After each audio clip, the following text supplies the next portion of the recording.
Here's the question that keeps popping up. If Jael's family had peace with Sisera's people, why did she turn around and take him out? Let's talk about it. First, a little background.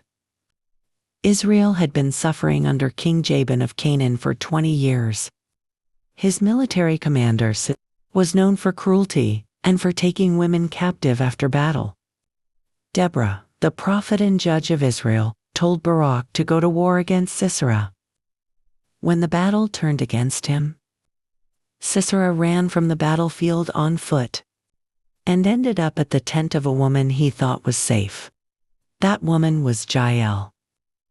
Now, Jael and her husband Heber, the Kenite, belonged to a nomadic tribe descended from Hobab, who was Moses' brother-in-law.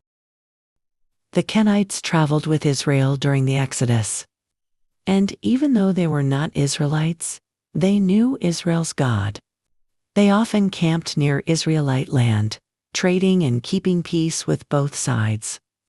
That was their survival strategy. At some point, Heber moved his household away from the main Kenite group and made his own peace treaty with King Jabin. That means Jael's family was supposed to be neutral, maybe even friendly to Sisera's side. So why did she act the way she did? A few things likely collided in that moment. First, spiritual loyalty. The Kenites respected Israel's God because of their connection to Moses. Jael may have still felt that loyalty, a pull toward justice. Second, moral disgust. Sisera was not an innocent man running for his life. He was a brutal commander whose army terrorized Israel for 2 decades. Jael may have looked at him hiding in her tent and seen the kind of violence that destroys whole communities. Third, practical survival. Once Sisera's army collapsed, protecting him became dangerous. If Israel found out she had sheltered the enemy commander, her entire household could suffer for it. And finally, divine timing.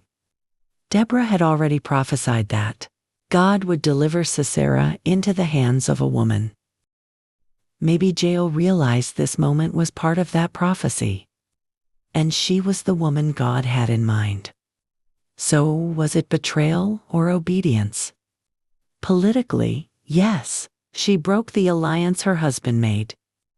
But spiritually and morally, the story presents her as aligning with God's justice. The Bible never labels her a traitor. Instead, Deborah and Barak celebrated her in their victory song and called her most blessed among women in tents.